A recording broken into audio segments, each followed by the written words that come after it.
Welcome to Shakeshero, the podcast that bridges the gap between you and all things Shakespeare. I'm Chloe Baldwin. I'm Paul Stafford, and today our episode was from the 1996 film production of Hamlet. With Kenneth Branagh. Oof. Oh, it was so long. We just finished it. It was like 4 hours long. It was 4 hours and 2 minutes. I didn't think it was ever going to end. Literally. Oh my God. We're in our jammies. We just got done with it. And it was a doozy. It was a doozy. I don't know. There's so much to unpack here. It was interesting. I found it hard to not ask Chloe questions about like what was going on, why. Like, we were trying to like save our conversation for now. Yeah, so you guys could hear it too. But oh my God. Like I'm wondering if a movie format is even an appropriate medium for this play. I think it is, and I think because we talked about them. Yeah. We talked about them talking fast as all hell. Are we deciding we're going to curse? Yeah, we can swear. It's fine. It's 20. What year is it? It's 2020. Oh my God, the film has made me feel like it's a different year now. But they were talking so fast, and that was one of our biggest critiques is that like I was like, I couldn't follow it. It was just people saying a lot of words in order. Okay. And it was still 4 hours. Right. If they did that, if they were gonna slow it down, it would have been 5.5. I think the first thing we need to talk about is cutting Shakespeare, because I think it is so goddamn important. You're right. So I do want to start this. I'm so sorry if I'm like cutting you off. No, I just mean that's paramount. And if we're going to talk about this movie, at some point we need to talk about that. It's so important. I put these questions to the top of the list because I want to ask you 3 overarching questions that will apply to everything. To ask me, and so I put them to the top of the list. I'm so excited. I'll go ahead and say the first one then. The first one is, how much license do you think modern productions of Shakespeare should have to make changes and make adjustments, to make cuts, and to add things that they feel will fill in the context to make the story relevant? It's a very simple answer, but it's hard to get to. Ooh. Whatever makes the story good.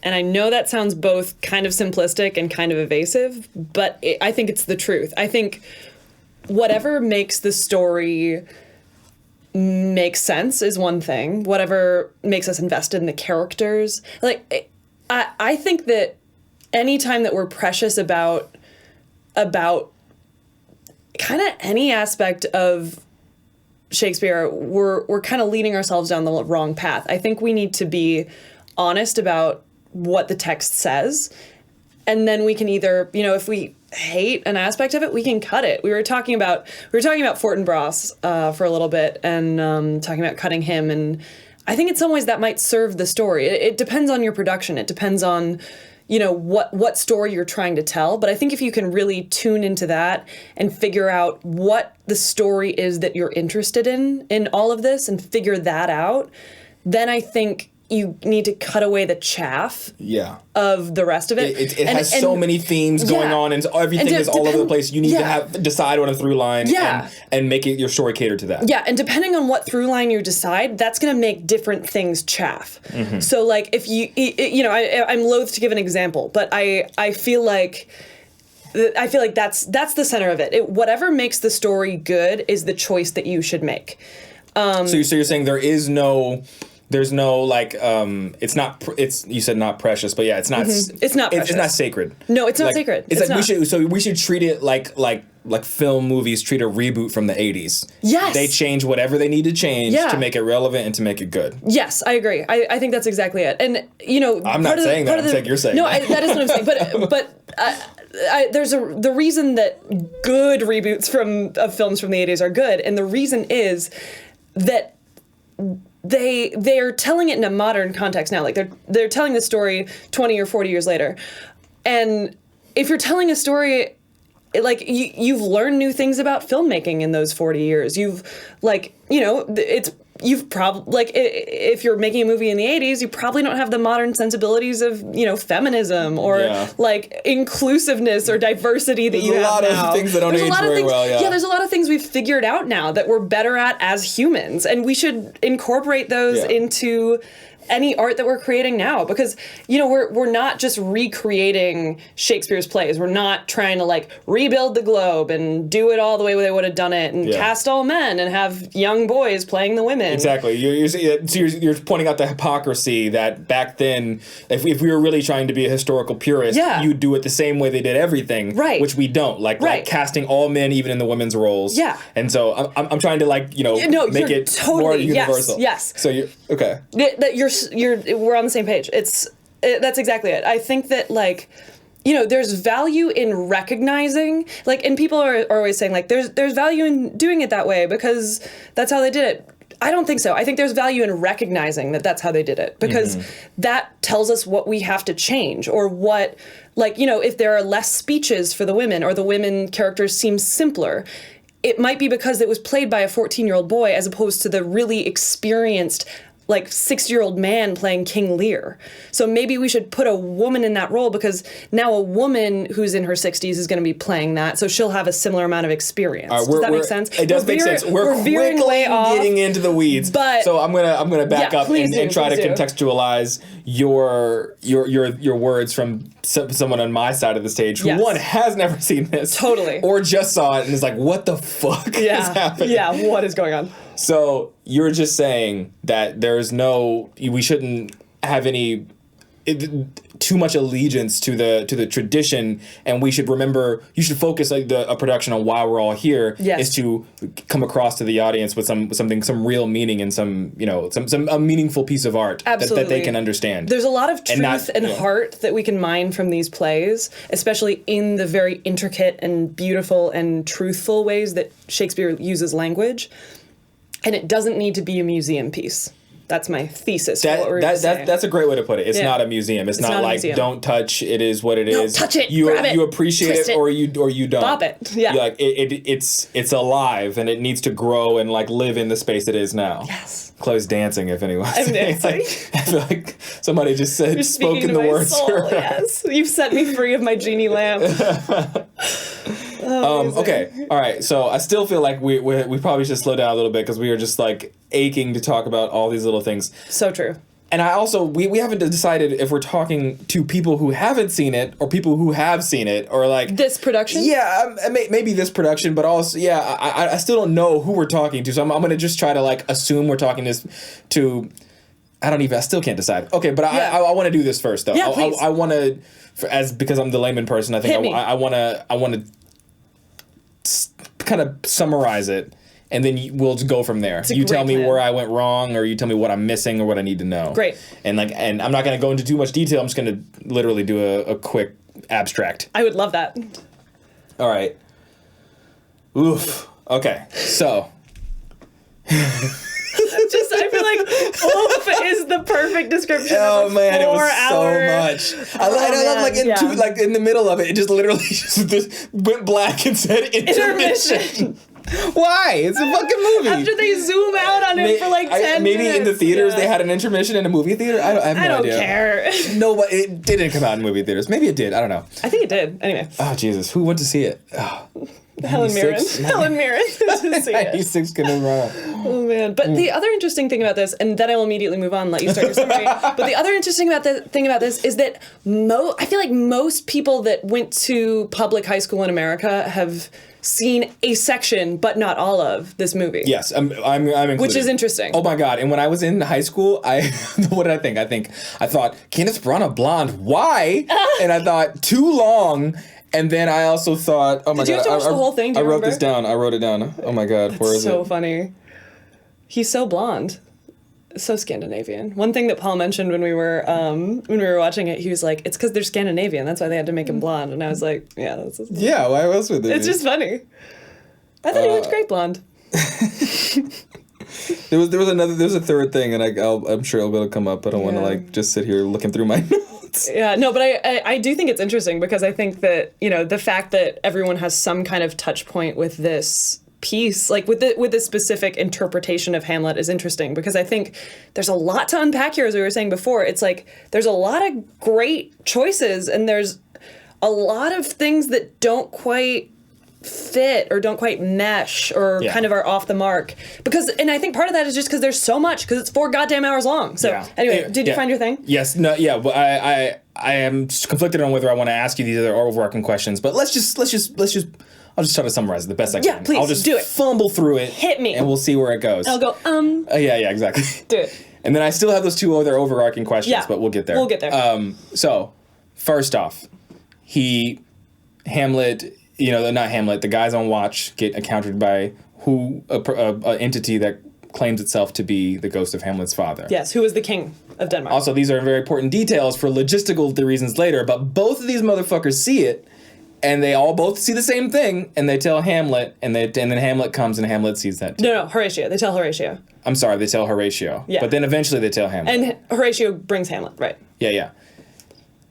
I'm not gonna go through scene by scene. I'm just saying, you're just setting for us the up. purposes of it. So then they go see Hamlet, and Hamlet sees him too. And Hamlet's already pissed off that his mom has married his uncle only 2 months after his dad's death. And he suspects that his dad, if he suspects foul play, but if nothing else, his mom is sullying the memory of his dad by marrying his uncle so early. Yeah. He calls it incest, and he's like, this is fucked up. So that happens, and then he comes and he sees his dad too. So apparently this might be a point of contention, but 3 different people, if it's a hallucination, have the same hallucination and see the same thing. So I am convinced that it is in this world, it's grounded in reality that this happens. I do too. So he talks to his dad. His dad's like, your mom is. I don't want to say too much, but your uncle killed me, and your mom is she's whacked too because she's with him now. So and he's like, you're right, and then he's gonna. This is such a good summary. He's going, fuck Spark Notes, you're amazing.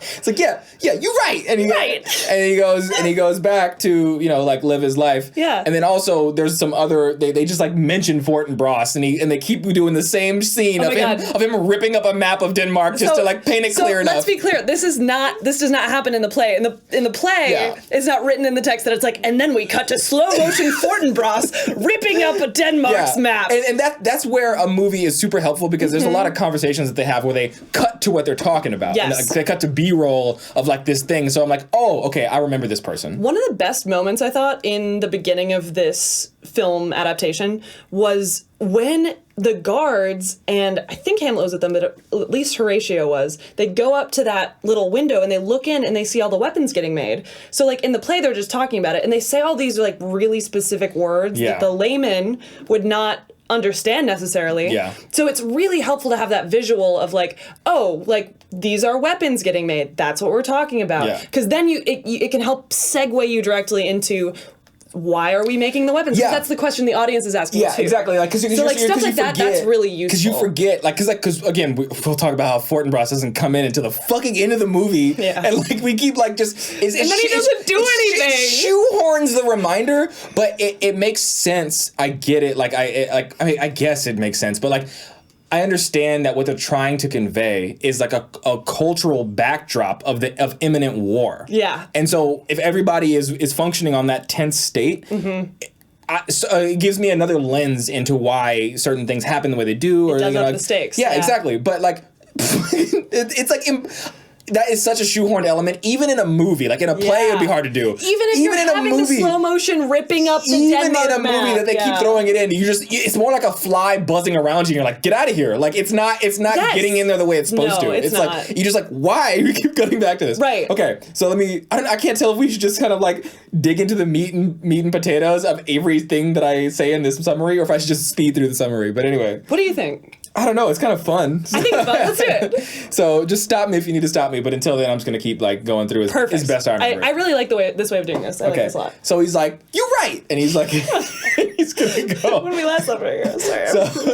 So he's like, and he's like, all right, so I'm fucking pissed at my mom. And because she's married to my uncle. Yeah. So it's very, very, it feels like adultery to him almost. Yeah. So his uncle, and he's suspects foul play, but it's confirmed in his mind. It's confirmed as truth when his ghost of a dad tells him that it was murder. Yeah, he suspected it. Now it's confirmed by his ghost dad. Who are the other players in this scene? There's there's And so we have to set up at the same time. Ophelia is his lover, but Ophelia is a lowborn person. Yeah. And so he is telling her he loves her, but and Ophelia, whose dad is advisor to the king, is telling Ophelia that like Hamlet will never really love you, and all you're really doing is sullying your purity by having sex with him before you guys get married, and because he's never going to marry you. Dude, you got it. So she's totally.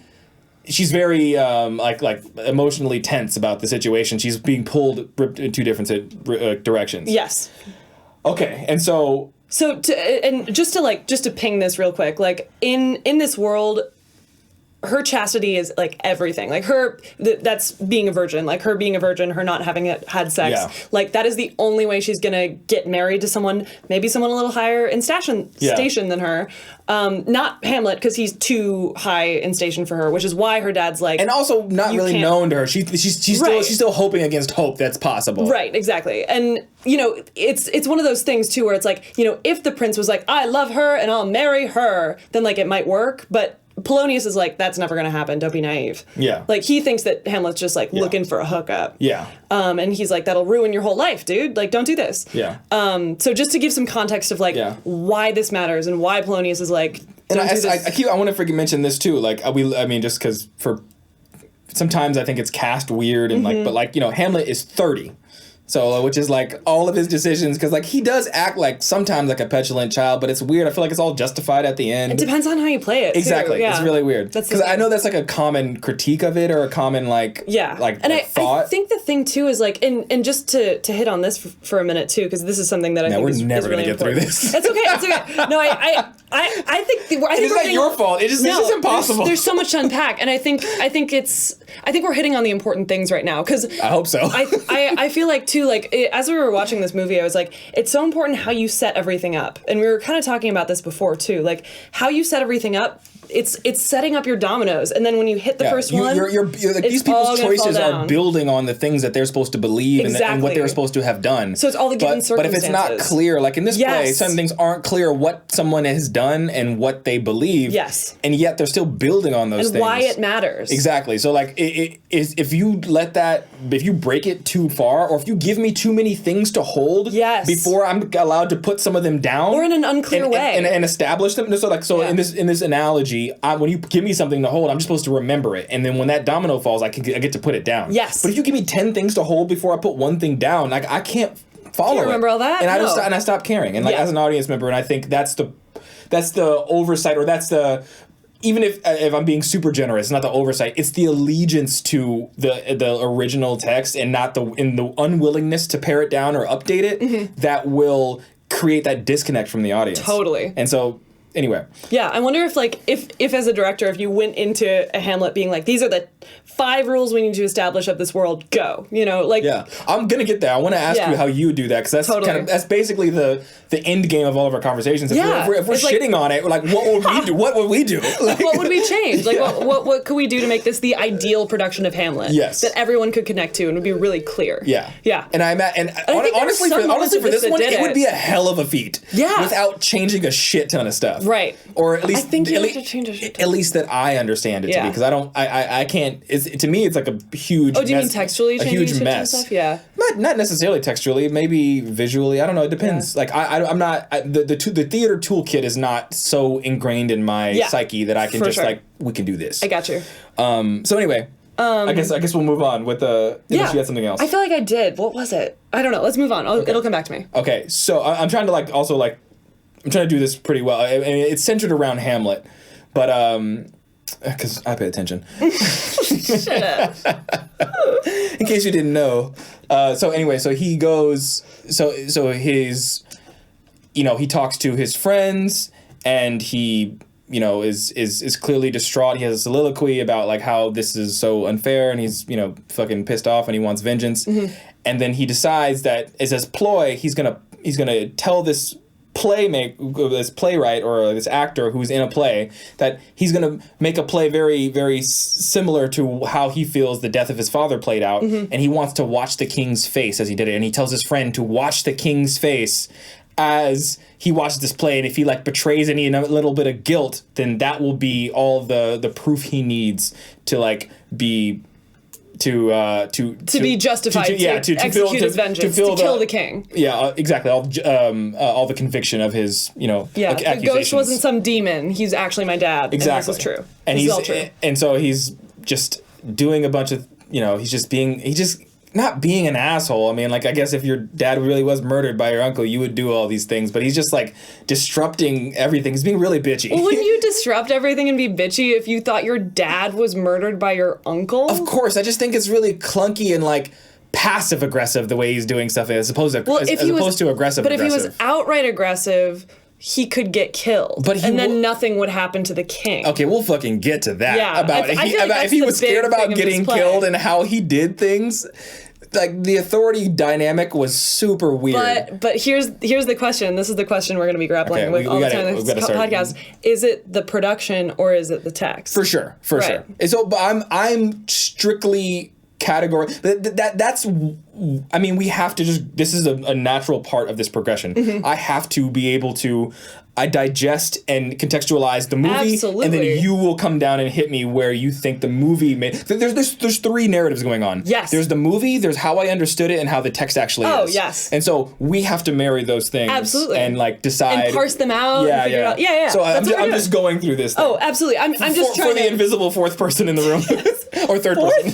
Are you counting the Shakespeare books? I've had 3 glasses of whiskey, Chloe. Give me a fucking break, all right? I think you were counting Shakespeare. I probably I'm pretty was. sure. We have a bust of Shakespeare on our table. Paul just patted him on the head. He's grand. He's here. He's watching over us. Okay, so also you seem like you wanted to stop me when I was like he was telling that, or did you already say what you needed to say? I said what I needed to say. Okay. We're good. Okay, and I'm probably missing a few things. The movie was 4 hours long. Give me a break. Okay, so oh, how dare you? So, but that's like, this is like as it hit me. These are the things that are like sitting in my brain about like his plot. Yeah. And so he did that, and then with the king got up and was just like, he did betray the guilt that I almost said Hamilton, that Hamlet thought he would betray, and his friend who was, God, what was his Horatio? name? Horatio. Yeah, good friend. Yeah, Horatio. You can remember it because their names both start with H, so they're actually friends. Cool. So Horatio was sitting there with his binoculars and was just like, "Yep, we got him." Got him. Okay, so, can I ask you, what do you think about that as a plot device? Like, do you find that valid or stupid? Stupid. One is that he's not gonna like. I mean, he had the conviction of what his thought he saw his dead dad say it. His dead dad like told him that was the case, and it's just such a. One of the things he says though is like, this could be like a demon disguising itself as my dad.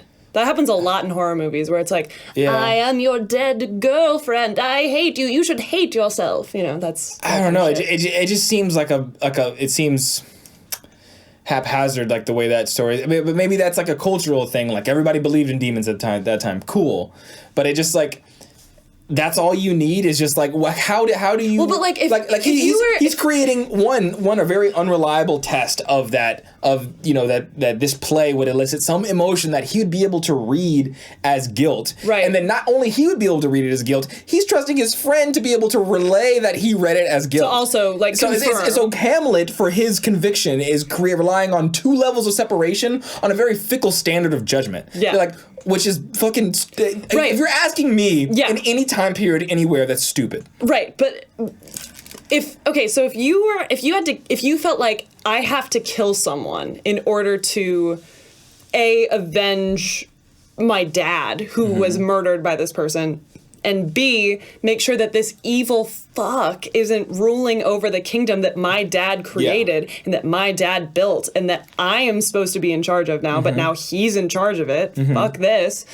And part of that too is like, you would be biased against him because you're supposed to be king and now he's king. So you're like, oh shit, am I just biased against him? Like, do I just want him to be guilty because he took my job? But, so that's huge. Yeah. Like that part I feel like is more the jealousy of his uncle becoming king as opposed to the heir apparent of the viable male son of the king. Yeah. I feel like is a much stronger motivation than I suspect foul play that he killed my dad. You know what I mean?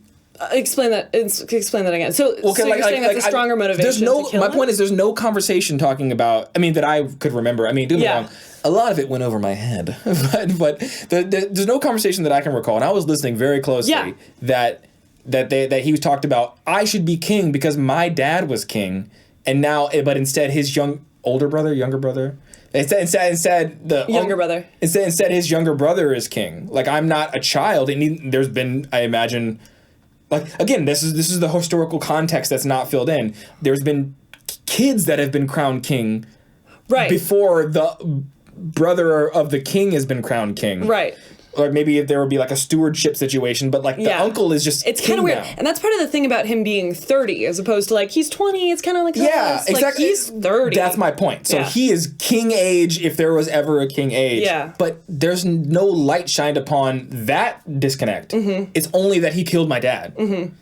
I'm trying to think if there's a specific line. I can't remember off the top of my head. Yeah. So. But I think that is important. I think even if that's, I think that's an important dynamic to set up in whatever way you do, either by highlighting a line if that does exist, or somehow physically doing it. I'm not sure what the answer to that is because I'm not directing it at the moment. But I think whatever way you do it, you need to figure out how. Yeah. Okay. And even if it was my dad, but so I'm not. There's only so much you could change it and like adjust things before it becomes a different play, and I'm not advocating for that.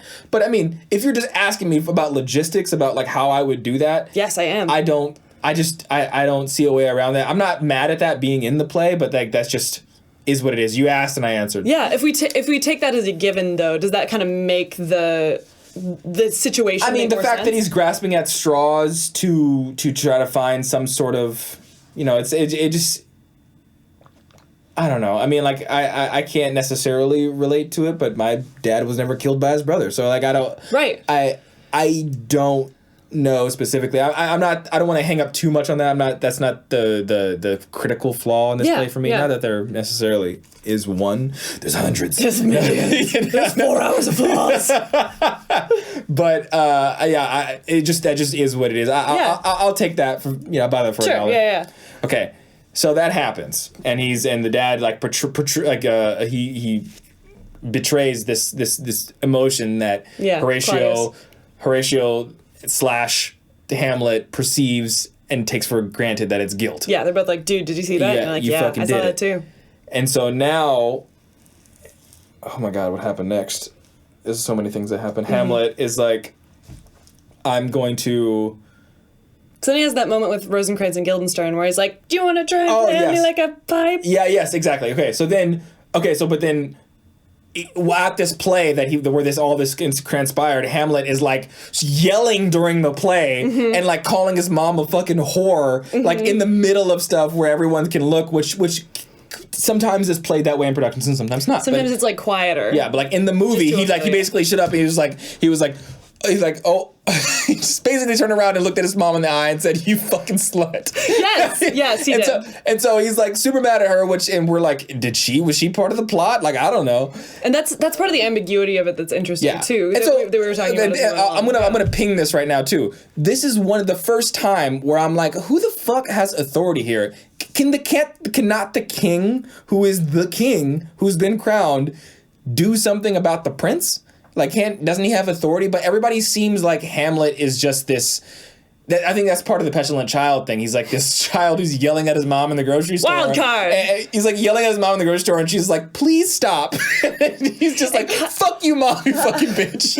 I mean, a little bit of it kind of is that because he's the prince. Like, we've been assuming he's going to be king. Like his whole life. And I get it that guards don't say anything about him, but the king just is like, "Oh man, I don't like this," and he just like doesn't do anything. Yeah, that's a question. And that happens throughout the whole movie and every play that I've seen. I feel like, I mean, the king knows that he got his power through bad means.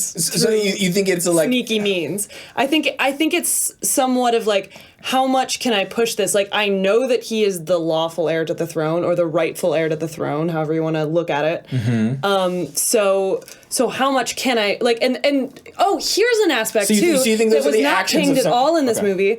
The people love him. The people fucking love him. Okay, well then that's huge. It's huge. That's like a huge. Yeah. Okay, so because I don't know why I didn't mention that to you when you were asking about it during the movie. Yeah, that's super important. The people love Chloe and I are the Hamlet. worst to watch movies with because we talk through the whole fucking. Yeah, we do. That's why we do it by ourselves and then do a podcast after. Too many times. But I swear I was listening really hard. Like I'm very studious. And anyway, so studious and talkative.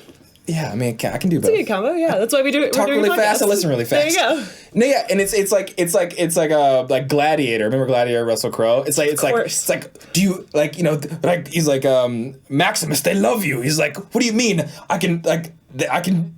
I don't have any power. I can just please a mob. And he's like, that mob is Rome. Like, and the point of that is saying that the people loving you, that reverent power, although that is an official power, is incredibly potent and gives you the ability to do things. Like, yeah, so like at the beginning when he says hi, so get away with shit. Like the smallest example of that needs to be really emphasized in a production and then needs to be continued throughout it, which wasn't as much happening in this one.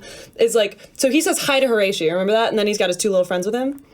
Yes. So the two guards who were like, why are they in the rest of this scene? They could have just said hi and left. They were just there to like be eyeballs in a tennis court. It was so weird. But he was like, hi Horatio, hi Marcellus, like knows this guard's name. Doesn't know the third dude's name, but he just showed up. It's whatever. But Marcellus is like one of the guards, and he's like, hey Marcellus, what's up, man? How are you? Good to see you. You know, so like that's a clue. And then there's a point later where it's like the people love him. That's literally said at some point. Not literally those words, but like that sentiment. Oh, the days when you could just say a throwaway line and that would serve as context for the rest of the play. Oh, I don't even want to get into the conversation I want to get into, but it's about how like part of the reason this was so long and the text was so long was because they were saying stuff multiple times because they thought the audience would miss it. Anyway, don't worry about it. Okay. It's okay. That's a conversation for another time. Okay, yeah, well, anyway. It's about the historical context of like... That's why it needs to be cut down. Yeah. People aren't like buying nuts in the middle of the play. Anyway. No, okay, that makes sense. In the aisles. Yeah, okay. So, I mean, I don't even know if I should fucking continue. So anyway, so we're just like... I just want to get through my list of things that were bothering me. But anyway, so he thinks his uncle does it, goes to the play, and his uncle portrayed the emotion of guilt, and then he goes... What does he do next? So his uncle's guilty, talks to Rosencrantz and Guildenstern about the flute. Talks to Rosencrantz and Guildenstern. And Rosencrantz and Guildenstern are just two like messengers effectively that kind of get co-opted by the king to like spy on Hamlet and say what's up. But Hamlet sees through this bullshit and he's like, you guys were sent. And they're like, yeah, I guess we were. And then he like kind of immediately co-ops them to be, who were double agents, to now be triple agents. And every time they talk to either Hamlet or the king... They switch sides. They just like tell them everything that happens. Yeah. I'm like, who the fuck are these guys? They're these like kind of groveling, sniveling dudes. They were to give a little context, they were at school with... Wait. Are they Helen William Carter and Les Mis? Yeah, are they that? Like, it's like that. I would describe them more as like not their role in the movie, but like their disposition. Are they just like money grubbing, just like opportunists? Like, not that extreme, but kind of. Yeah. Like in terms of, I didn't seem like that. They seemed like they were just like lovely old chaps. They were the Timon and Pumbaa that I think they're supposed to be. One of my favorite I should kind of textualize that eventually. Yeah. One of my favorite Rosencrantz and Guildensterns that I ever saw was they walked in and they were like alone in the throne room like for a minute before the other people came in, and so like they kind of looked at each other and then like they went and sat in the thrones. They were like to each other. It's sitting in the thrones, and then the king and queen walk in. They're like, "Oh shit!" And like that is a great way to start off Rosencrantz and Guildenstern. Like that gives beautiful. and that's such a good way to like silently give us the stakes. Some people are geniuses. I know. That's a great. Like you don't have to say anything. And that contextualizes a ton. Yeah. About how they are like that. They would want to suck up to whatever royalty is around them, and so when they encounter any royalty, they start doing that. Yes. And that would clear up all the confusion I have about that Which is situation. what I'm talking about like, there's some physical way to do that. When they rolled up in this movie, they were just like, they were like very chill. Like I would imagine they'd be like paparazzi. They'd be like, "You're famous!" Like exactly. they were two teenage girls meeting Drake. Yes. Like and so, but they just like, "Hey, old friend," like. No. We're neighbors. They're not neighbors. Yeah, so... Status is so important in that relationship. So that... It's just so many levels of complexity. But anyway, so that is like another element that gets thrown into the pot now. Mm-hmm. Hamlet tries to co-opt people and to be like, what's up? What are they doing? And then the king is like, what are they doing? And so the king also, as well as Ophelia's dad, which is...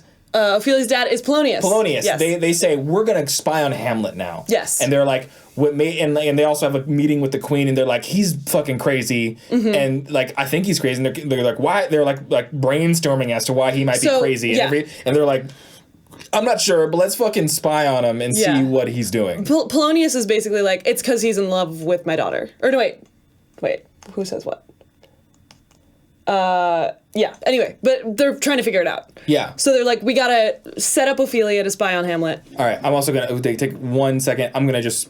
I know we keep, the mic is on the same table that we're like are sitting across from each other, and we keep like putting our fists on it. So I'm gonna put the mic on a different table real quick just to not worry about that anymore. I'll just pause it. 1 second. All right, we're back. We've moved the mic, and now we're not making so much noise on the same table that the mic is. Anyway, so they were trying to figure out brainstorming about why Hamlet might be crazy. Yes. And it's a lot of things are interesting about this to me. Like the mom is we haven't decided, it hasn't been revealed yet, like whether the mom was in on the dad's murder yet, Hamlet's mom was in on his dad's murder, or if she just doesn't care or what. But like when they talk about Hamlet, like he's like just against us against them. She's like in the movie she's like very like on board. They're like, why is he crazy? Is he this? And she's like, I don't know why the motherfucker's crazy. Like she's not very like, that's my son. She is not like defending him. She's very just like, and so I'm like, I don't know what to think at the moment. So it's still a little bit like Clue, like a little whodunit. Yeah. Because like, and also the only confirmation that Hamlet has that his dad is dead is a ghost. Right. So I don't know if that happened either. So I'm still like, I'm evaluating everything Hamlet does. Sorry, it's louder than I thought it would be. I'm evaluating everything Hamlet does through that lens, and at the moment, it's still very petulant. Like, I get it. Yeah. We're talking about Gertrude right now, so let's talk about Gertrude and Gertrude's Hamlet's mom. Hamlet's mom. So she. I pay attention. you did it. So her being like, oh, we got to figure out why Hamlet's mad. Like. It's not necessarily just about like, well, we should figure it out because he's dumb and I hate him. It's like, if you were a mom, like you'd be like, well, we should figure out what's wrong with my son. I guess. But the way she played it felt very flat. Well, it felt very flat, and that is in contrast with how they played it. Felt very conspiratorial. They weren't like concerned, and she was just like, yeah, me too. They were like, what like, how are we gonna catch this guy? And she was like, oh, interesting. Like she didn't. Yeah, that was the other. She didn't refute that, and so it just it didn't say much of anything, but it was something of note to me. Yeah, I think part of that is like the Polonius, as we were talking about. Like he's supposed to be kind of dumb, and he's supposed to kind of not have a clue. Yeah, and that's part of what gets him killed, and what. Do you think that? You're saying that with a lot of conviction. Do you think that is or you think that's like just how most people see it? I think that there's kind of a spectrum around him that you could play it in, but I think it needs to be somewhere in the area, at least, of not having a clue. I agree with you about how all the lines are read. Like, there is parts where you're right, like, the Polonius in this movie seemed very, like, conspiratorial as well, very, like, kind of sinister. Mm-hmm. But the lines that came on... Yes, and also the words Hamlet said to him... Yeah. And the fact that he didn't really, like, rebuff him or refute him. Yes. Like, he just... It's clearly, to me as well, is supposed to be an idiot. Like, Hamlet just makes fun of him, mocks him to his face. And he's just and he's like, wow, poor guy, he's crazy. He's oblivious. Yeah. And then he's just, he's the advisor to the king, so he just seems like a yes man. Yeah. I've seen a couple Poloniuses lately that I've really liked. The other Hamlet that we've seen in the past, like, year was Backroom Shakespeare, which we can talk about at greater length at some point. Did a production. It's awesome. It's awesome. It's Shakespeare in a bar, but there's more to it than that. But we'll talk about that later. But basically, this guy, Gregory Linnington, who is a friend of mine who I adore, played Polonius in that. And he just, like, it's just this really interesting... But Polonius, to me, and especially the way that Greg played him, was, like, a very interesting combo of I don't have a clue, and I think that I do.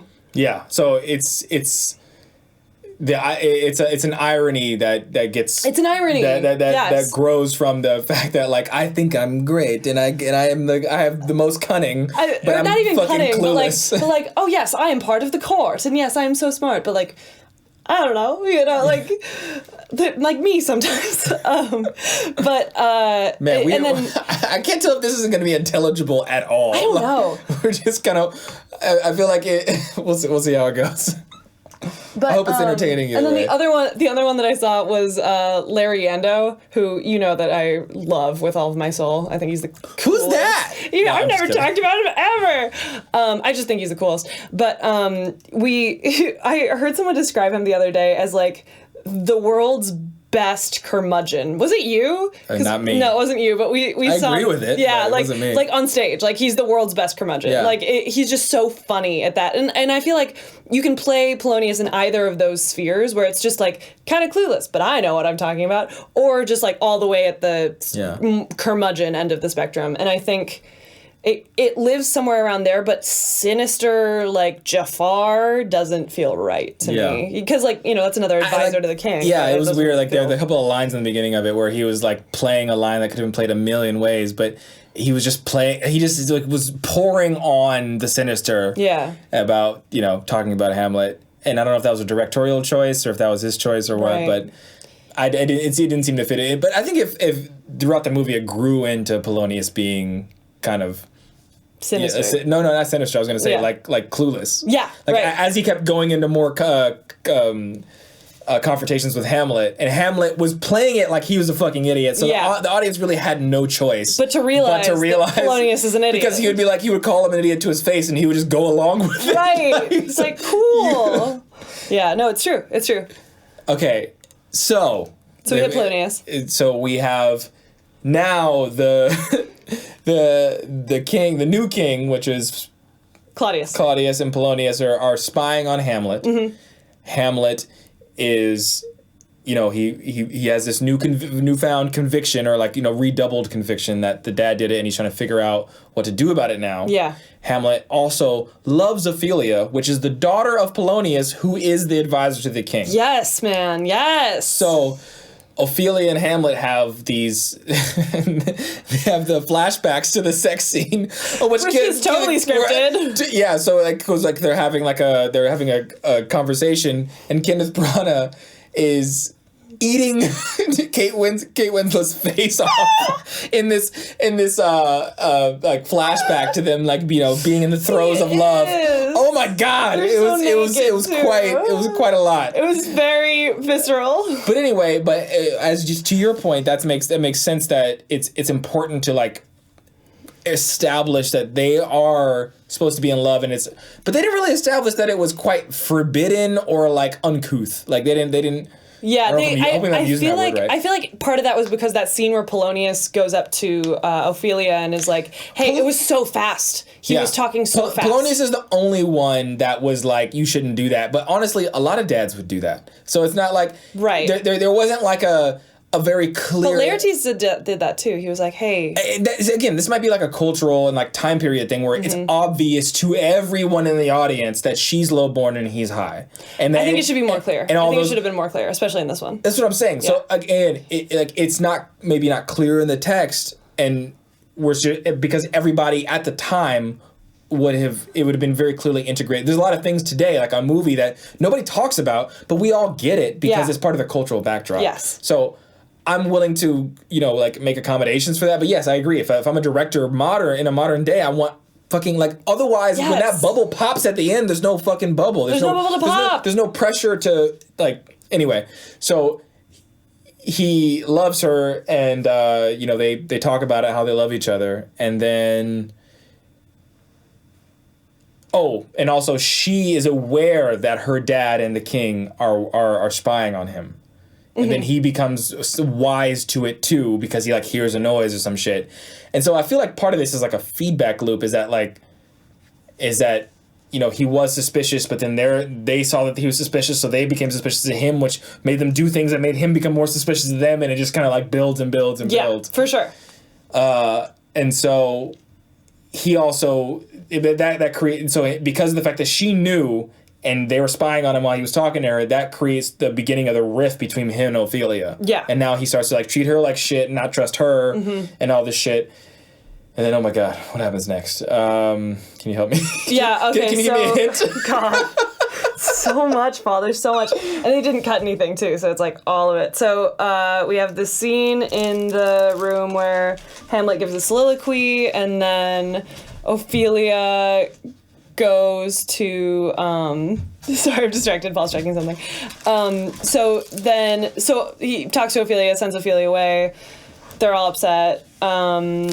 I'm trying to remember what happens exactly next, but eventually we end up with Hamlet killing Polonius, confronting his mom and killing Polonius. Yeah, like do we just yada yada yada? And well, I guess then Hamlet kills Polonius. The important thing that happens before. Can I put that on a T-shirt? Yada yada yada. Hamlet kills Polonius. God, that's so real.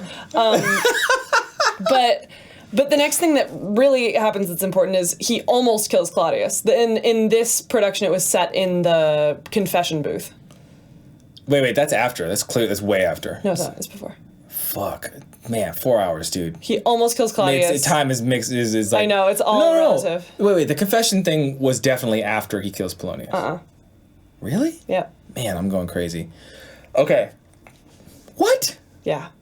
Because then he goes to talk to his mom right after. No, dude.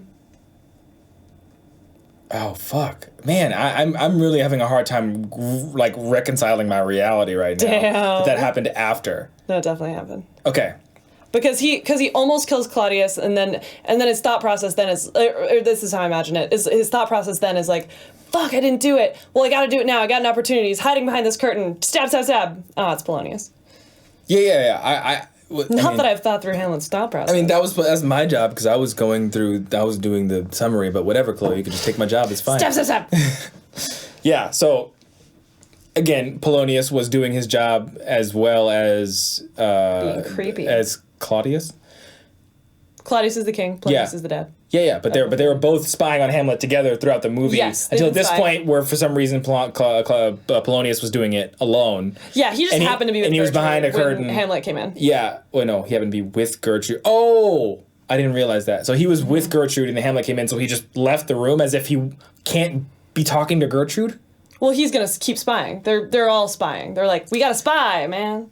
Okay, so he left because he wanted to spy as Hamlet was talking. He was to spying. Gertrude. That's why he's behind the curtain. Yeah, exactly. Leaving and so very, very awkwardly in this scene, Kenneth Branagh stabs the shit out of Polonius, and Polonius is dead. And he dies with this stupid look on his face. He looks kind of smug. And he's like look, and he's like keep cutting back like to the it. muscles in your eyes will go slack when you're dead. All your muscles go slack. Yeah, I love that this is what we're talking about. But like I get it. You can die with your eyes open because it doesn't for necessarily take muscles to open your eyes. You can just have your eyelids open. Yeah, it's like an American Girl doll. But his eyes are looking to the right, and his mouth is grinning.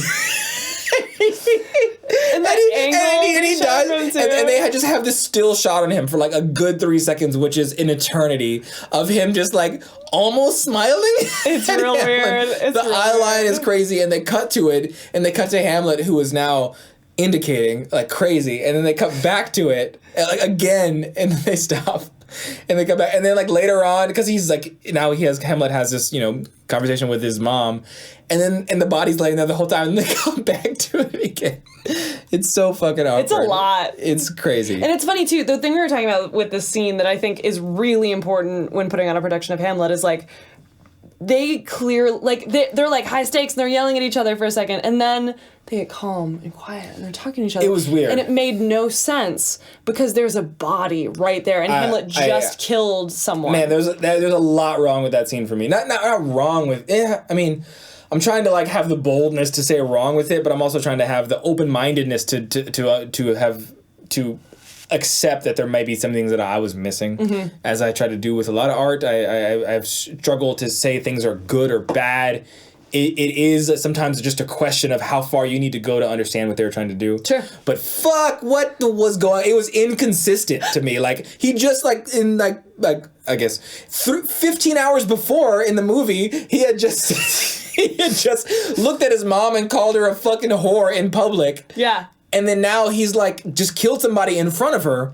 And now he's just like talking to her like she's his co-conspirator. Right. He's That's he's like next time you see the king, you need to fucking do Right. this because this has happened. I'm like, is he insane? The way that it should be, in my opinion, is it doesn't make sense unless is more what I should say. It doesn't make sense unless he's like begging her to do it because he has no reason to trust her. The whole reason he came in there is to be like, Mom, you messed up. You're being an asshole. You've messed up our whole family. Like now this guy is the king of Denmark. Like and look at these two pictures. He's a king murderer. This is my dad. This is the guy you're married to now. Do you not see what you've done? Yeah. And so it needs to stay at that level, which is definitely hard for an actor and hard when you're at that point in the play. Like if you're Kenneth Branagh, if we ever make it through this summary, we will go back to the long list we have of like things we need to talk about. Oh my God, yes. Okay. So then that happens, and I'm sure we'll cover some of it having gone through the summary. I don't know. Maybe. I don't know if anyone's listening anymore because we're talking at a million miles a minute,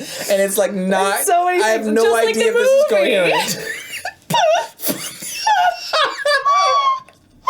It is just like the movie. Oh no, we've become the movie. Continue. So he was like, convincing his mom, he needs to be begging her. Yeah, look he needs to be begging her men. and being like, please, for the love of God and all things holy, if you have one shred of dignity left, one shred of human compassion, do not sleep with him tonight.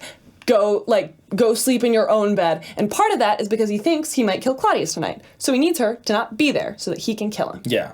So it's like, and so he's also like, I don't want you to be implicated in this. I don't want you to see this. I don't want to have to kill you too if you're trying to defend him. So that's what that should be. Yeah. It's not him being like, hey, Mom. And that would have resonated a little bit more like coherently. There's a lot of things that Hamlet did that like, I'm like, why the fuck is he playing it like this if he just did this in the previous scene? And it made me start to like have questions of like, was Shakespeare trying to make commentaries on mental illness? Like about like, and it wasn't like there's movies that I've seen where the main character is falling apart, and they're still our guide through the movie. Yeah. And so we need to be able to relate to what they're talking about and how they're feeling. Yeah. Like, we can see how we see ourselves falling apart in them. Like they're like it's a tragic, but like this was just like bizarre. Yeah. Like, it was bizarre. Like, I could not follow it. And so if he's our guide through the movie, he's our protagonist or just main character, I'm not even want to put protagonist on it, but main character, then I need to be able to understand what he's feeling, and I could not because it just jumped so far sometimes. One thing we talk about as actors that I think is super important to playing Hamlet and in this like falling apart, quote unquote, space that he's doing is the public space versus the private space. And who are you in each of those we got to talk about soliloquies so much. And wait. And, oh, damn, I forgot what I was going to say. I'm so sorry. And in what circumstances are you in the public space versus the private space? And that's super important. So the soliloquy is the most private space. But I think that one thing that was not being defined for us very clearly here, or necessarily for Kenneth Branagh playing Hamlet, was when he's in the public space versus private space. Like, public space should be Rosencrantz and Guildenstern, because he's kind of bullshitting to them. Claudius, because he needs to stay under wraps to him. His mom in general, but until we get to that scene where he kills Polonius, because then she's automatically into the private space with him. And then on the flip side, you have the private space. So you've got Horatio's in that private space. That's pretty much it. Other than that, it's just his soliloquies. It's like we are the private space with him. We're his audience, so we have that privilege. And same with Horatio to some degree. So I think that there was a lot of him being in the private space, but still putting on that public, I'm going crazy thing, which, you could argue that Hamlet actually is like going crazy, but I think he's just grieving and sad and maybe a little bit suicidal. Well, no, quite suicidal. Quite suicidal. Quite. We'll talk about that too. Yeah, for sure. But I think that's important. I think that you know, him being like, I'm crazy and I'm doing this, like that only applies to Rosencrantz and Guildenstern and Claudius, or it should. That was his like part of his like strategy to keep them on their toes, maybe. Yes. Like not necessarily to at least push them back and keep them confused. Yeah. Yeah. And Polonius obviously is in the public space. Word. So there's we can like ever get through this. We can. Okay, I believe it. So we had just gotten to the point where he'd killed him, and then he talked to his mom. We didn't talk about the Claudius confession. Was that because you said that was before the mom, right? That was before the mom. Do you want to talk about that? I do want to talk about it. So Claudius literally confesses in his own soliloquy. Yeah. Which, as we talk about it, I'm unsure if we're supposed to read that was in his head or if he said those words out loud.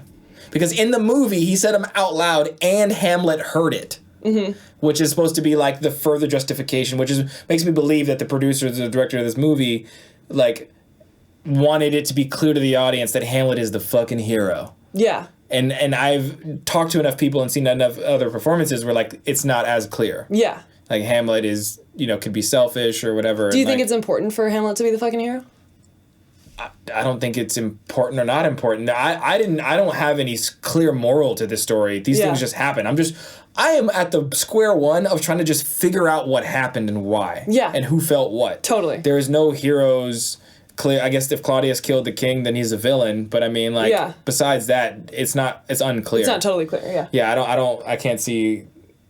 And there are themes that I see, but they all overlap and conflict that it's kind of diffused in this chaos, in my opinion, or for at least in my initial consumption of it. Like, I'm putting my little pause. I'm together. Happy to analyze it, and like, I want to be on your side so bad, but it's just I got to be honest with myself. I'm not gonna just like pretend. So anyway, So in this movie, he hears the king say it, which further solidifies. Here's the king admit to himself in his own soliloquy that he killed the previous king, and so that further solidifies his conviction to kill him and to get vengeance, and so, but he doesn't want, for some reason he can't do it in this private space because he has to get away with it, or he has to like prove it first to the people or something like that, and so he doesn't, even though he imagines it. And then he leaves. Or because it's hard to kill someone. Even if they're the worst person ever. Wouldn't it be hard to, like, kill somebody? I don't know. He fucking just killed Polonius randomly. No, but he didn't do that till after. I mean, you had the same question to where they're like, wouldn't you do that if you thought your dad got killed by your uncle, and then you're in a space with your uncle, and then he's like, well, wouldn't it be hard to kill someone? I'm like, which one is it? Both. It's both. That's the whole point. And I think both things are true, and I think that's the conflict of Hamlet, and I think that's why everyone's like, why is he so wishy-washy? Because of this and because of that. It's complicated. And that's why I think it's interesting. I guess. I just wish it was, and I'm struggling between, like, I don't want to complain that it's like, I wish it was just super simple and spoon-fed to me and my very simple sensibilities, but at the same time, I wish it was a little more clear. Right, that's what I was going to say. My question I was going to ask was, do you wish that the different conflicting things were clearer? Yeah, I mean, like each thing that's influencing him was more powerful and clear. And maybe some of that stuff is like ironed out in the words in the text, but I can't consume all of that heady text all the time as in real time. Especially so I have to rely on if it's going 40 miles an hour. I have to rely on inflection in like actions. And so if those things don't ring true, then I immediately start to have questions. Yes. So that's where I am with how I consume it. I completely agree with you. I'm definitely not arguing like for this adaptation. I mean, I'm hoping that I'm coming across as like asking questions. Like sometimes I'm like a little bit agitated, like why? But like, but why? But ultimately it's still a why. Like I'm not saying this is shit. Yeah, and I'm also not saying like fuck you for not getting it. Like, I just want to, I don't know. I just want to figure it out. Yeah, no, so that's just my read of it. Yeah. And so don't get me wrong, I just got done fucking 4 hours watching this movie, so like the whys are coming hot and heavy. Oh, good. I feel like that's even better though. I'm like a little agitated, but I'm ultimately curious, and I've seen enough Shakespeare and enough like of this that I want to. I know it can be good, and I know there's a lot of relevance. I know there's a lot of like meat on the bone. Yes. And so I'm trying to get at it. Yeah. And so that's where I'm. Yeah. That's how I feel about it. I love it. What happens next? So he almost kills him. Then kills Polonius. He kills Polonius. Then he hides the body of Polonius, and then weirdly, so that we're gonna talk about authority again, but like weirdly, like the dad orders Rosencrantz and Guildenstern and like in the movie at least a bunch of soldiers to go get Hamlet and bring it to him and just be like, where's Polonius? And like, what happened, and Hamlet is like playing coy, and he's just like, I don't know, but he'll wait forever for you to go find him. He's sassy. He's being like a little bitch, a little sassy bitch.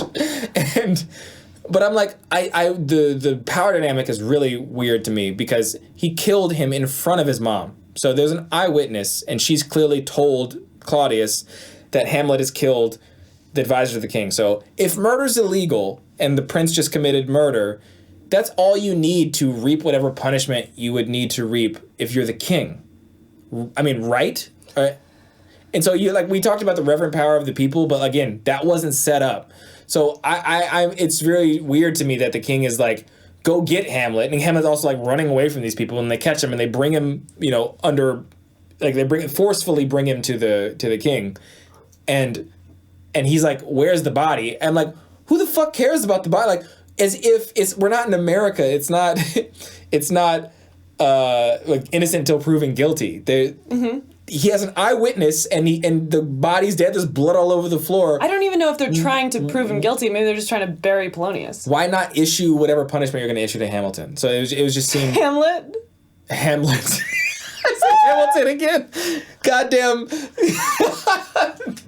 Fucking Lin-Manuel Miranda. After the war, I went back to Denmark. After the war, I went back to Denmark. I'm just now Lin-Manuel Miranda's in this movie from now on. No. So anyway, like that power dynamic and those choices had some something to wanting for me because I didn't understand the context. Yeah. Because Hamilton. Sorry.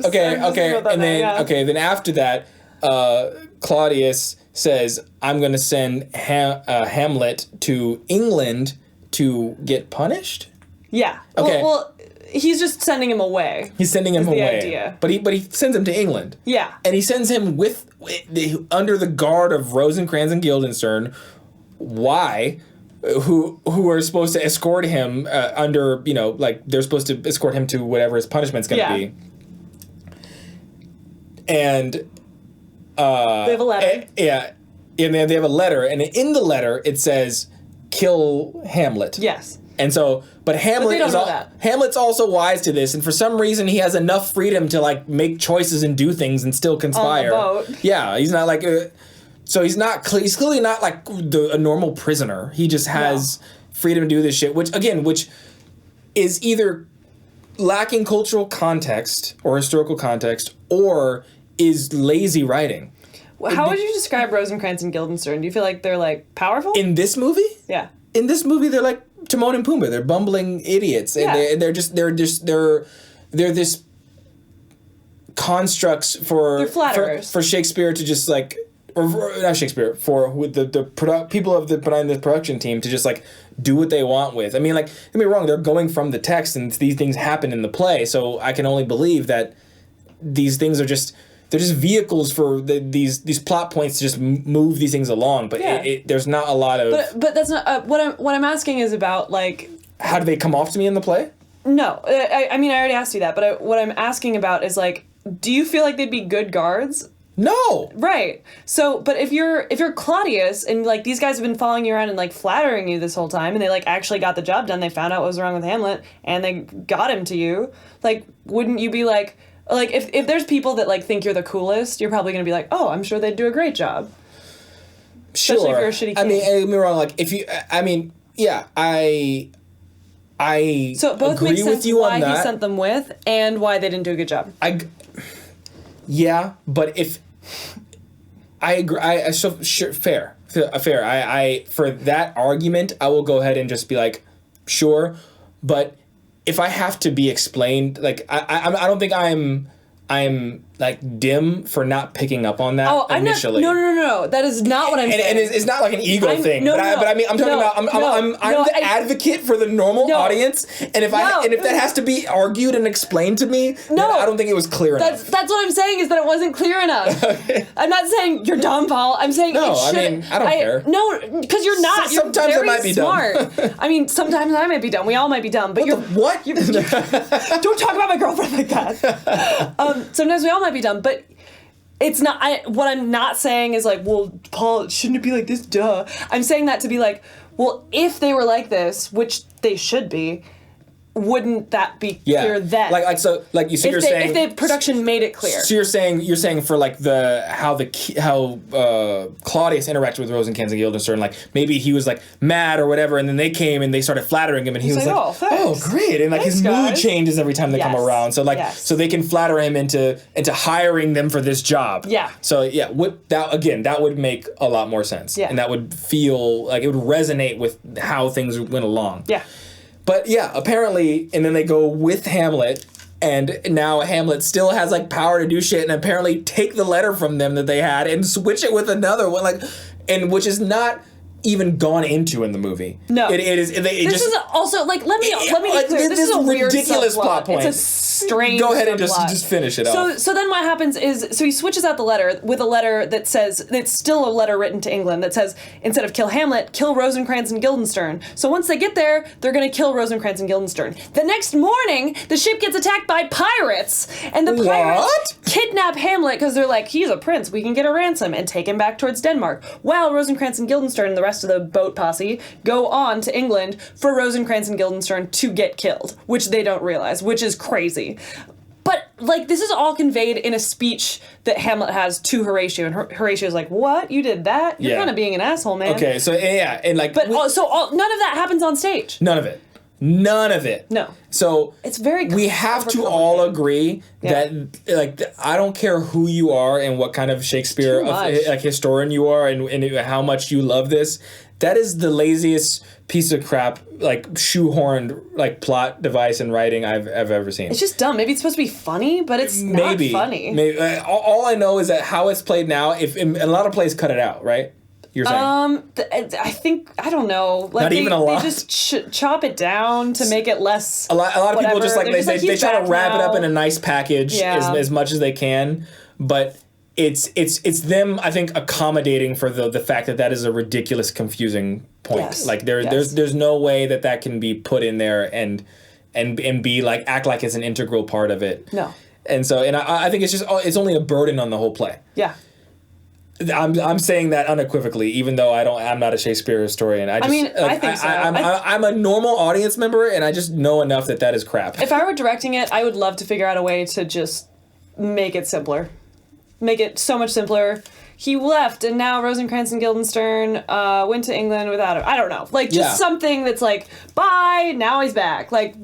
So... Yeah. That happens, and he has this... And Kenneth Branagh has this speech where it just slowly zooms out as he says... For like 5 minutes. He says a bunch of words in order that I was lost on, and I have no idea what was going on. The problem was his speech was about, like, okay, now next time I get the opportunity, which is so funny because he's leaving. It's almost funny. He's like, I will kill Claudius the next opportunity I get. I'm leaving Denmark for God knows how long. So it's almost funny, and it's like, I am resolved. But it's not like he's speaking to an army of people. But there's an army standing behind him that's Fortinbras' army because he just talked to the Fortinbras people, which also is still we have no idea what's happening with that. So it's like, that was confusing. Oof. I don't even know if the speech needs to be in that play. Yeah, I know. Okay, so, and then he goes back to Denmark. Denmark. He's going to England. Chloe, do you know anything about Shakespeare? No. Not anymore. So he goes back to Denmark. Okay, and now a couple other developments are very important here. the king and the king's advisor who died, who Hamlet killed Polonius, was Ophelia's dad. Yes. And Ophelia was stricken with grief and now is driven crazy by the fact that her dad is dead. Mm-hmm. And then also Ophelia has a brother. Mm-hmm. A brother who is named Laertes. Laertes is, loves his father and also has the machismo of a male and is also pissed off that his dad didn't get the right burial that was deserving of someone of his station. Which I was very happy with how they didn't gloss over that. That actor was great. He was great. The way he gave me those lines where I'm like, I get what this guy's saying. Yes. Like, emotionally. He was a grand example of how to... Man, I have no idea how long this episode is going to be, but we're doing it. It's we haven't even gotten to the end of the story, and now in order to talk to all the things we want to talk about. Oh, it's happening, yeah. So we might have to do what the movie does, and 2 hours in of a big red letters say intermission. Jesus. Okay, so anyway, Laertes, who is Polonius' son, he is livid that his dad got murdered, and nobody is being held responsible for it. He's like, what the fuck? Like, I am gonna kill somebody. Who does that remind us of? Hamlet. Yes. Hamilton? Interesting. Hamilton? No. So he in this movie, he comes up with his sword and puts it to the king's neck, which I get it. Like, he goes in the courtroom. Yeah. Nobody was there at the time except for him and the queen. But it's like a big like challenge to power. Mm-hmm. So I felt that moment, I think, for what it's supposed to be. So I'm happy about how that played out. Yeah. But the king is like nah. It wasn't me, dog.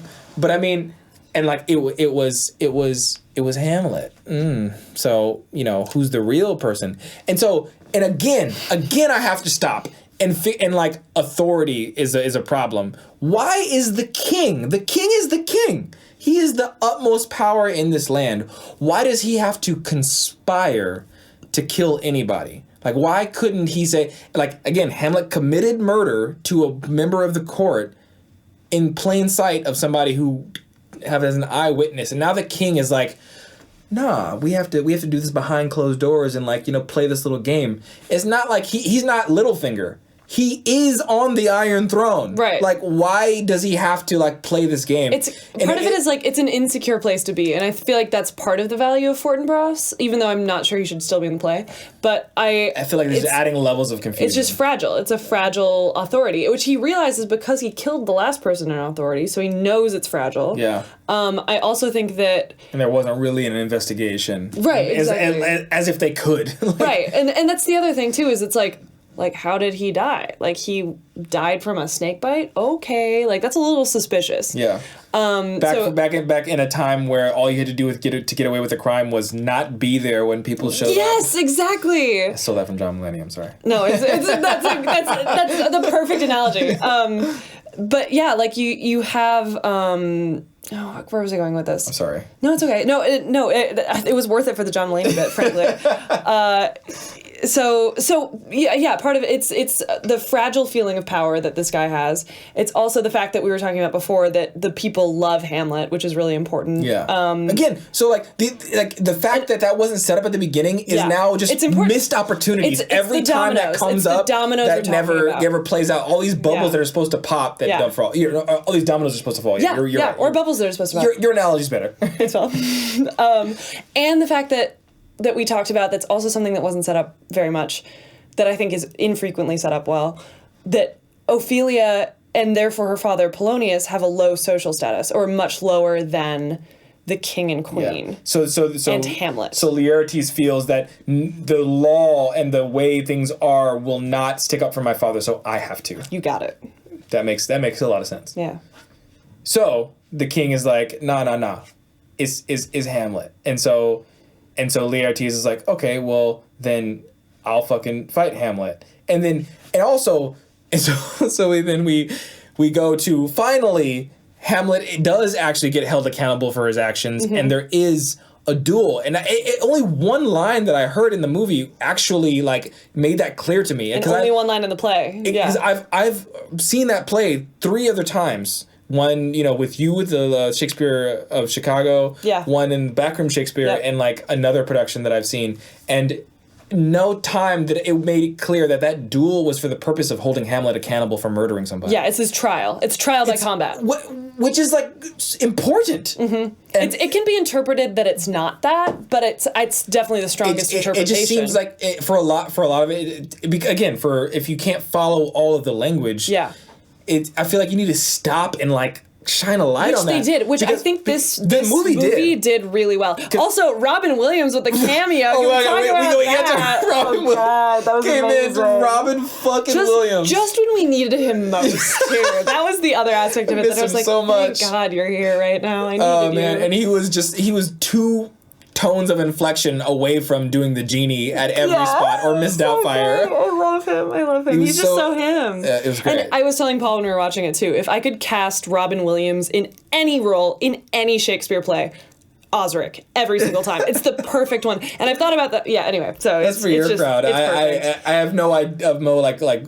the predisposition of what that character should be, but it's just perfect. But anyway, yeah, there was like a moment where he's like, Hamlet's like, yeah, he's gonna duel me, but what if I don't duel him? And he's like, then you're fucked. Yeah, it's so it's like this is, you have to do this, right, to prove your innocence, or to within the context of our culture. Yes.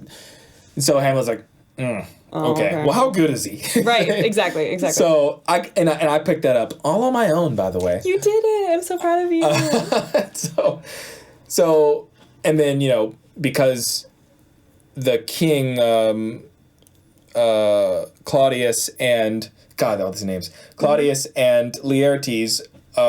Claudius convinces Laertes doesn't convince him. He tells him the truth that Hamlet killed Polonius. Mm-hmm. That he's like, all right, well, we're just gonna fucking cheat then. We're gonna poison our shit, and we're gonna have Hamlet drink it, and we'll also poison your sword. Or no, he dips the sword in the shit, or is that what? Yeah, he dips it in it to poison it. Yeah, and so they're just like, we're gonna kill him either way, and so. They plan and a backup plan. So they start the duel, and Hamlet gets 2 out of 3 hits on Laertes. Yeah, and he needs early. 3 to win. And so 2 out of 3. And so that's what that means, Chloe. Okay, well. Laertes, and he gets 1 on his ribs, and then the other one taps him on his butt. It's very hot. Cute. And then Laertes is like, fuck, I don't know if I'm gonna get a fair tap on this guy. I'll just dip my shit in the wine, and I'll just cut him early. No, he didn't. He didn't dip it in the wine. He didn't dip it in the wine. Is that no? Right? He had his just own had poison. It on the. Yeah. They each have their own poison, and it was already dipped. By the way, it was already dipped. Pre-dipped. It was pre-dipped, and also sharp because the swords, and sharp. So that's the important part. Yeah. And also, so after the second hit, we take a breath, and Hamlet is just fucking cocky as can be. He's just like, it's gonna be easy. I'm fucking innocent, obviously.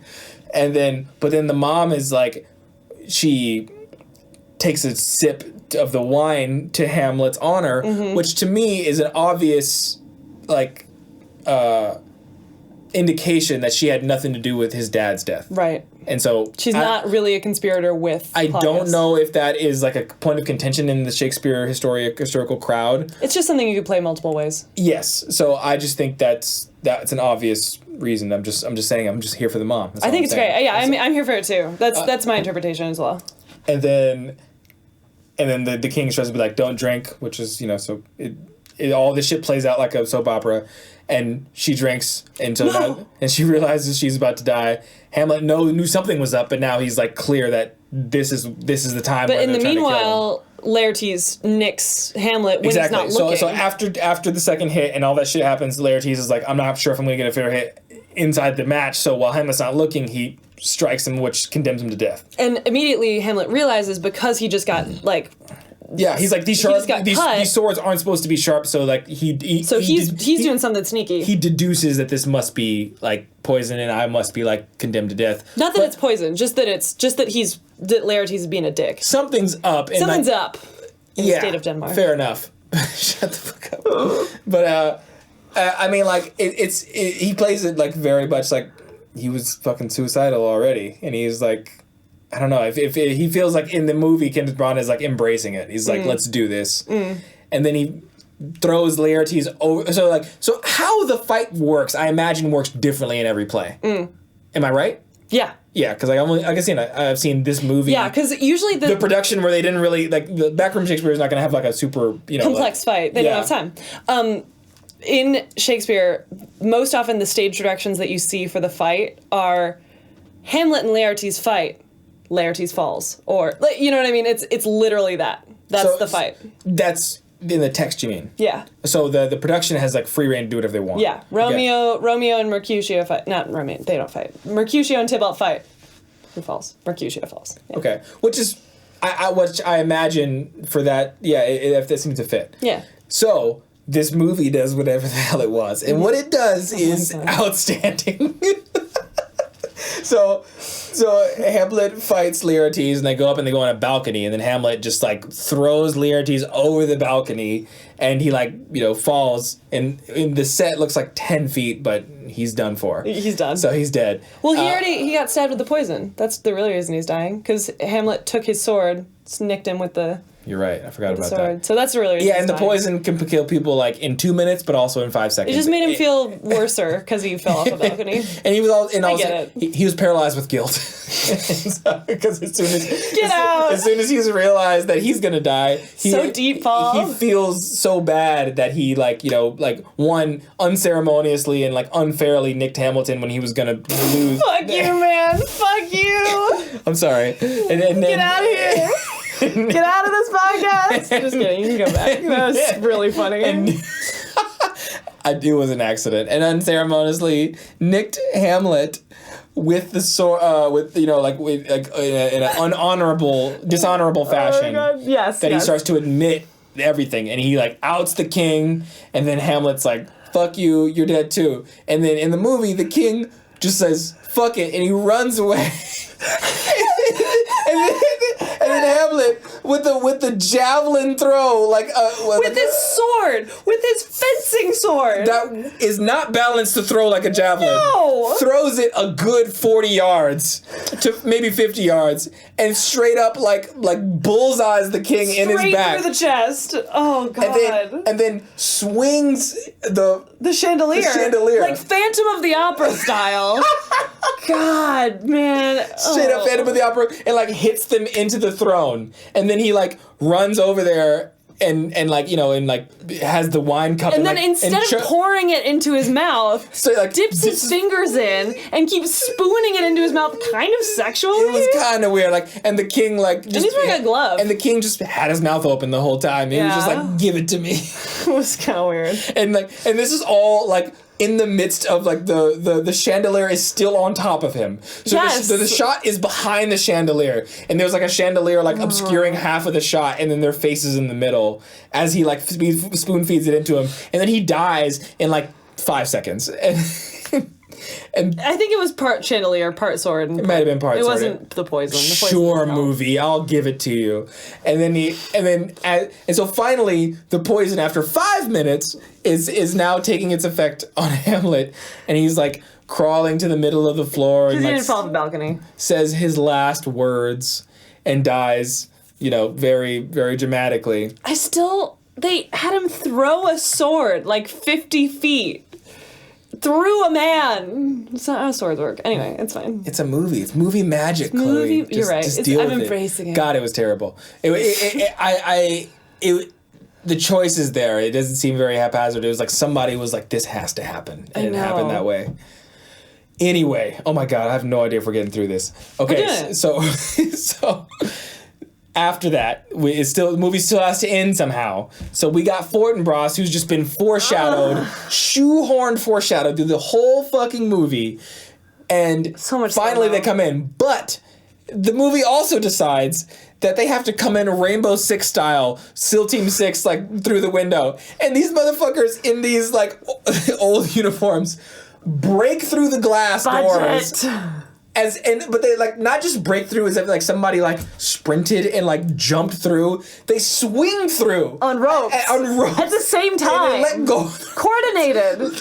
It's 5, 6, 7, 8. I know you're not the biggest video game person, but if you ever played Rainbow Six, there was a time where you crawl down the walls, right? So you're this SEAL Navy SEAL, and you have these all all the fixins on your gear of like what you would use in like a modern warfare combat zone, right? And so you're on radios and there's people in this building and all of you climb through the climb down the building and you're all waiting on the window, and then you can press a button and you all breach at once. You push off from the wall because you're like spelunking down this building. It's that. You push off from the wall and then you all like bust through the window on this rope. That's it. These 18th century fucking what country's Fortin Bras from? France. These 18th century French soldiers with their like long ass top hats and their fucking coats, like led by Napoleon, swing through and breach this castle at the same time and come in to find this crazy situation has transpired. Right. And then Fortin Bras walks in and is just like, I'm sad about this, but I'll take it. I'm king of this place now. And the movie is over. That's it. That's my short summary. That's my very quick summary of this movie, this production of Shakespeare's Hamlet. Oof. Dude, like, I know it's late, but I still want to talk about the shit I want to talk about. I do too. I didn't realize it was going to take that long to get through it. Yeah. Oh my God. I don't know if every episode's going to be like this, but like I don't think it will. Like I really just wanted This is a lot. I really wanted to get through that because there's all these things I want to talk about. And this particularly, like, this is literally a 4-hour Hamlet that is, like, in a lot of ways considered, like, the quintessential Hamlet, which... Is it? I think so, because it's, like, the main one that was ever put on film, so it's very... widespread. A lot of people have seen it. It's so funny. I was thinking about that. Like I was like, is this supposed to be just like archival for humanity? I don't know. I wonder if he just like if like the reason why people got behind this because like there's no filmic production that can live forever. I do feel like that's why Kenneth Branagh set off on this mission to do all these different film adaptations of it, and it's one of the reasons I respect him. Yeah, I was gonna say it feels the same. I don't know why it feels this way to me, but it felt like the same type of reverence and the same type of like reason behind it was like the reasons why museums exist. Sure. Like maybe it is this is a museum. You know what I mean? Like so it's not like the theater that it's very what was Maureen saying last time? She was like it's very ephemeral. Like theater, it's like it lives and it dies, and so like it has that. Therefore, like the change is kind of like embedded in like this art form, because it can just live for a day. The change is here and it's gone, but like we don't have any like digital like forever living piece of Shakespeare except for like things like this. Right. I wonder, but I do feel like. If they had wanted to do that, I'm surprised then that they didn't set it in medieval times because that's when it's supposed to be set. And they made a shitload of changes. Like so is it really that or is it not? I don't know. But you know what I want to do? I want to pour myself another glass of whiskey so we can get through this because I'm down because like I'm not gonna want to do this tomorrow. I know this is a podcast, but just imagine, close your eyes and imagine a black screen with the red letters intermission across it, and just like a big like timpani. Like drums out, like intermission. All right, we'll be right back. Hey, this is Paul, just recording a quick afterword, just letting you know that episode was so long that we decided to break it into 2 parts. So if you'd like, you can go and check out episode 2, which is just the second half of this one. I hope you enjoy.